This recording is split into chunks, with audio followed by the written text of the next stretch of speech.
What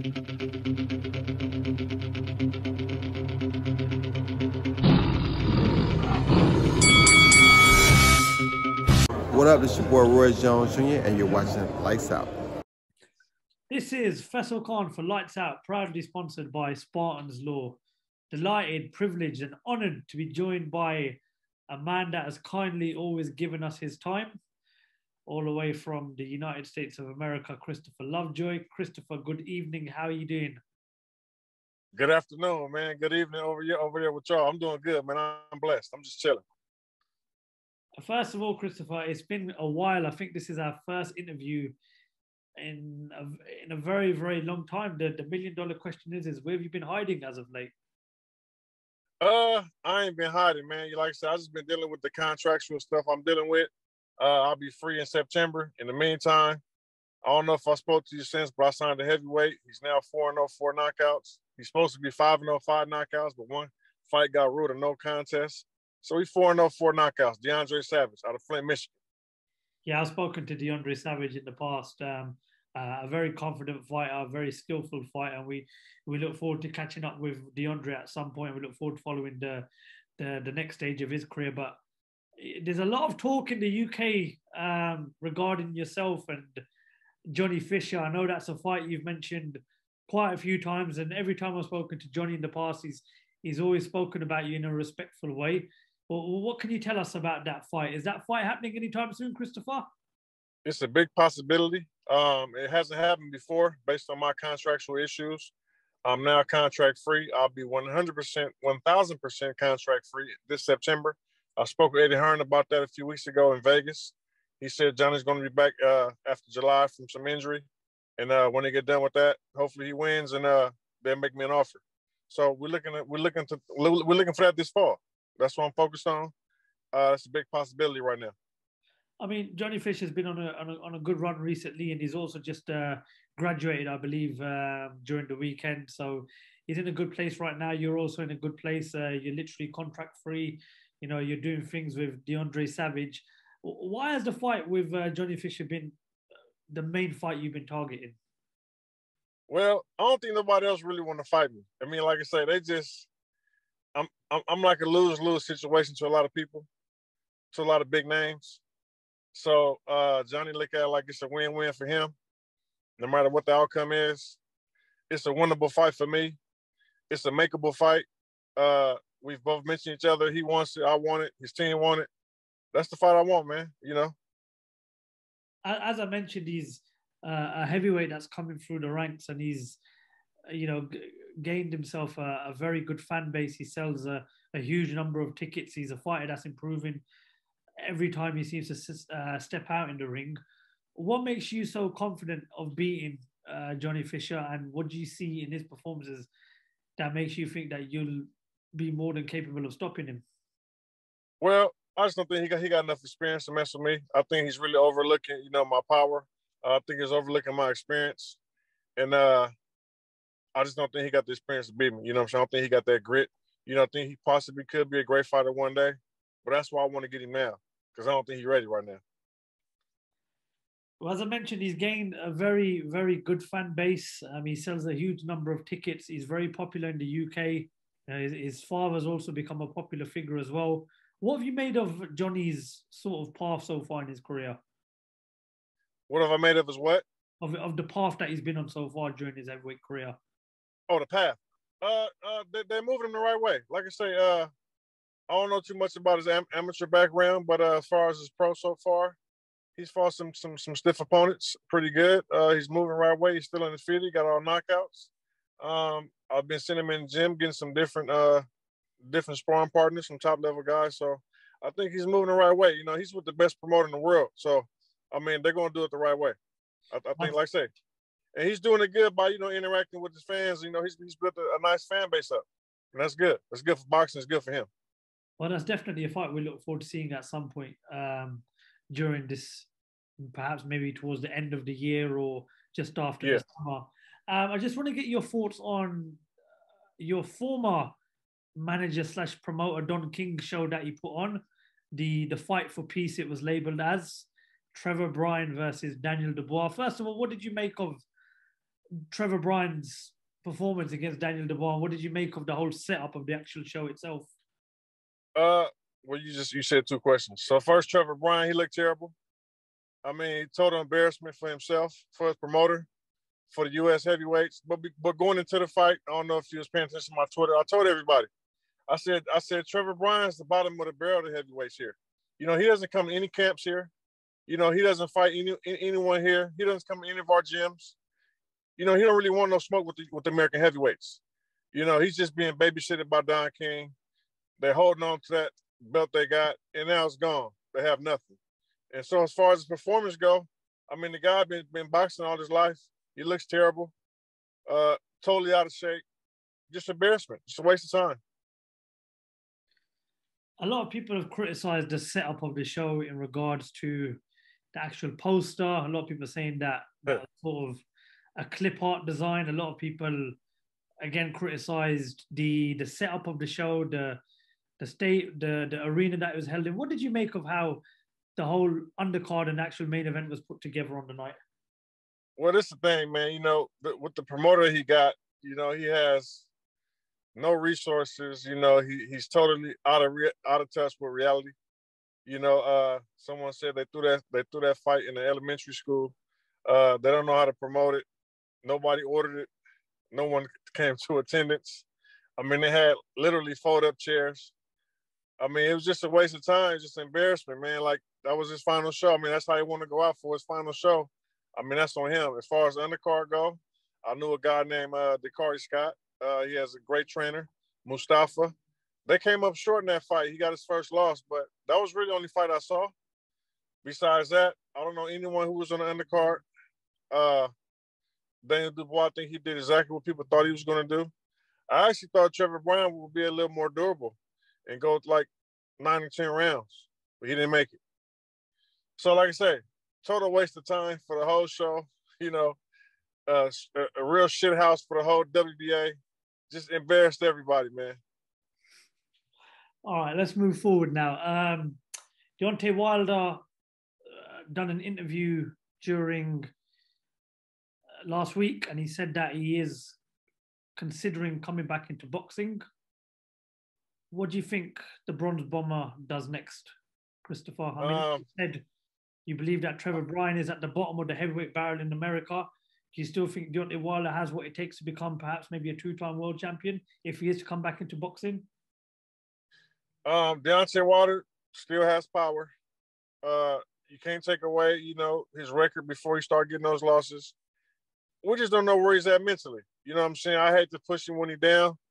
You know, he's coming off of a couple tough losses.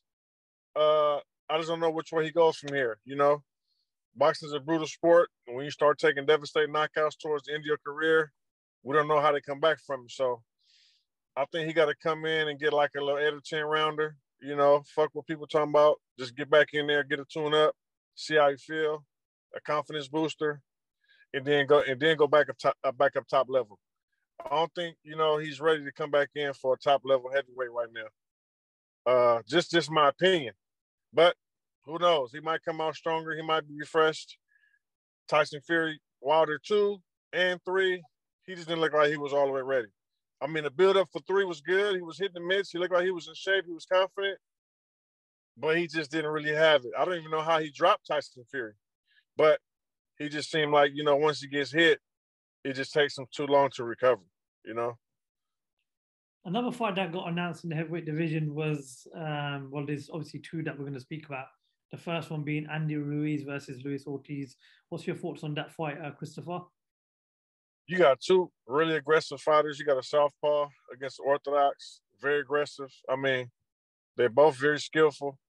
That's like a 50-50 fight to me. Ruiz Ortiz is going to come ready. He got a lot of skill. Andy Ruiz is going to come to bang. I think he got a chip on his shoulder. He's looking like he's getting in shape.